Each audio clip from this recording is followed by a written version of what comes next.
Welcome to this explainer. Okay, today we are tackling the massive elephant in the room when it comes to AI and software engineering. We are standing right at the edge of a fundamental shift in how we build things, and you know what? It all starts with the human side of the equation. Because as the market for builders expands and making computers do complex things gets easier than ever before, the very definition of what it actually means to be an engineer is completely shifting right beneath our feet. So here is the million-dollar question, right? It's on all of our minds. When AI can write code literally faster than you can even read it, what exactly are we still good for? It's a completely valid anxiety. If an AI agent can ship more code in an hour than you or I could possibly review in a whole week, what's our role? Are we just destined to sit back like Homer Simpson at his terminal, passively watching a machine do all the work? Well, not exactly. The answer really lies in how the daily reality of our work is transforming.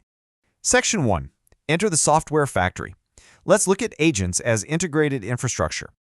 To really get our heads around this new role, we've got to look at the environment we're working in now. The old, rigid craft boundaries of software engineering, they're getting super blurry. Instead of strict job titles, roles are kind of rebundling around the work itself. Things like prototyping, building, sweeping, growing, and agents are going to help with all of it. The evolution here has just been staggering. We went from using raw models to step 1, harness engineering, where we give the AI specific context, tools, and access to file systems. Then we very quickly hit step 2, loop engineering, designing systems that constantly prompt, check, and decide the next move. And when you mash all that together, you hit step 3. Agents become integrated infrastructure. You essentially get a fully automated software factory humming away in the inner loop, autonomously churning out evidence that we humans then have to evaluate. Moving on to Section 2, the trust bottleneck. Let's talk about why review and validation are getting so difficult. All right, so here is the catch with these new software factories, and it's a massive one. Generating code is getting incredibly cheap and fast, but reviewing and validating that code, that is still incredibly hard. Review is absolutely the new bottleneck. Just look at this tension in the numbers from recent Sonar research. AI code is completely mainstream now, but a whopping 96% of engineers are still skeptical of it. But here's the genuinely scary part. Only about half of them are actually verifying that code before they commit it. Why? Honestly, it's just cognitive fatigue and a total lack of time. We are facing a mountain of generated code, armed with a deep sense of distrust, but zero extra bandwidth. So for this new era to be safe, we have to make verification way cheaper, much clearer, and practically impossible to just skip over. Section 3.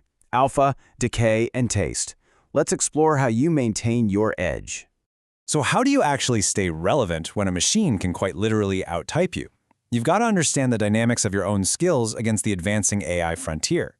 Just clinging to a single coding trick isn't a long-term strategy anymore. Look at Alpha here. That's the capability gap between what you can do today and what the models can do. Right next to it is Decay, which is essentially the ticking clock on that gap. Historically, our Alpha was things like raw typing speed or remembering obscure syntax, but AI is eating into that so fast. If your only superpower is raw execution capability, the AI frontier is inevitably going to come for you. You have to keep moving your value up a level. Because think about it, when production gets incredibly cheap, when anyone can just ask an agent for 10 different solutions in 3 seconds, the absolute most valuable skill becomes having the taste to know which of those options actually deserves to exist. I love this definition of taste from Mitchell Hashimoto. Taste matters because it happens before the benchmark. It's making a qualitative judgment before there's an objective metric. For example, maybe you're choosing between a wildly optimized but super complex architecture versus something slightly slower but way easier for your specific team to maintain. The agent doesn't know your team's culture or burnout levels, but you do. That is taste. Just keep in mind, even taste will decay eventually as models learn our preferences. It just happens a lot more slowly. Section 4. 3 traps to avoid when navigating these new AI pitfalls. To successfully lean into this high-level judgment, there are 3 very specific traps we absolutely must avoid. Trap number 1 is cognitive debt. As we let AI solve more of our problems, our own deep understanding naturally starts to erode. It's the super dangerous gap between how massive your code repository is and how much any human on your team genuinely understands it. When agents are grinding away for hours in the background, it is so easy for a team to just approve a pull request and completely lose the thread of how their own system actually works under the hood. Now, if cognitive debt is kind of a passive problem, the second trap is way more active. We call it cognitive surrender. This is where we cross the line from healthy normal delegation straight into blindly accepting whatever the AI spits out before we've even formed our own opinion on the problem. It's basically throwing up a white flag and telling the agent, all right, your answer is my answer now. Okay, this statistic from a Wharton study absolutely blew my mind, and it perfectly illustrates the danger here. When relying on AI, 73% of people who ultimately picked the wrong answer actually felt more sure of their choice. Think about that for a second. The real failure mode isn't just using AI, it's this terrifying phenomenon of borrowed confidence, where we just completely bypass our own critical thinking. You have to draw a really hard boundary between these two approaches. On one hand, you have true delegation. That means telling the agent, go do the heavy lifting, bring me the evidence, but I am reserving the final judgment. On the other side is cognitive surrender, where you give up that judgment entirely. You must always maintain intense scrutiny over the evidence the agent brings back. And the third trap is the orchestration tax. It is so incredibly tempting to think, hey, if I spin up 100 parallel cloud agents, I'll instantly multiply my productivity by 100. Spoiler alert, your cognitive bandwidth does not parallelize. Every single automated loop you create creates more decisions for you to route, merge, and verify. If you don't design your workflow incredibly deliberately, you will literally just drown in a flood of unreviewed AI output. Section 5. The Agency Ladder. This is all about taking active ownership. So, if those are the traps, what is the mindset we actually want? It's what we call high agency. And just to be super clear, high agency is not about hustle culture or stubbornly typing every line of code yourself. It is about actively owning outcomes with real judgment. Let's look at the agency ladder. At the bottom, you have flagging, pointing out a problem exists. Next step up is executing, diagnosing, and fixing it. But the absolute highest form of engineering today? That is discernment. When agents can instantly explore 1,000 different paths, agency isn't mindlessly chasing all of them. It's stepping back and deciding which specific paths actually deserve your time, your investment, and your attention. I love how cleanly this divides the labor of the future. The inner loop is entirely about capability.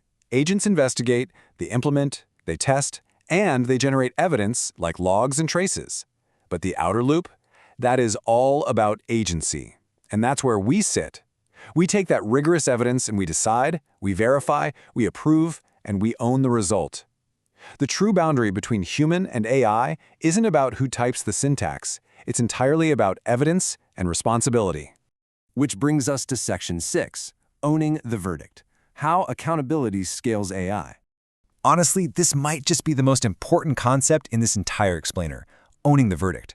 Accountability isn't just some boring corporate buzzword left over when agents get good. It is the exact specific mechanism that allows these massive automated systems to safely scale. An agent can follow your runbook flawlessly, but an agent cannot inherit the consequences when a massive system crashes and burns. While AI skills give you crazy leverage, only human accountability, someone willing to stand there and accept the risk, can turn that leverage into actual trust. Someone always has to own the blast radius. And that leads to a completely non-negotiable operational rule for this new paradigm. Explain it or don't ship it. Listen, it doesn't mean you have to write every line of code by hand, but it absolutely means you must understand the architecture, the risks, and the evidence well enough to defend it in production. If you can't thoroughly explain the complex changes your agent is about to ship, it just shouldn't go live. Simple as that. So, if we aren't just typing out syntax all day, what exactly is the new engineering work? It's moving up a level. We're going to be heavily focused on loop design, architecting the actual systems these agents operate in. Then there's evidence design, making sure the agents bring back the exact proof we need to review things quickly. We'll be doing a lot of brownfield stewardship, which is safely wrangling new agent code into complex legacy systems, all while exercising rigorous taste and verification. Fewer keystrokes does not mean less engineering. It just means we are reasoning about much broader, more complex systems. Look, throughout history, every single time we've made it easier to write software, we assumed we'd eventually need fewer engineers. And every single time, demand just absolutely exploded. AI agents are doing the exact same thing right now, just on a totally unprecedented scale. They are lowering the cost of creation so much that a tidal wave of new, previously impossible ideas are going to flood in. The fundamental bottleneck of our industry has completely shifted. It is no longer, can we build this? It is now, should this exist, and can we answer for it? Because of that shift, your human judgment has quite literally never been more vital. You are no longer just a coder. You are a decision maker. a system reasoner, and the ultimate owner of the verdict. So I want to leave you with this final provocative thought. When the automation completely takes over the inner loop and the agents are the ones building the factory, what will you choose to create with it? Build the factories, keep the lights on, and own the verdict. Thanks so much for joining me on this explainer, and I hope it helps you navigate this incredibly exciting future.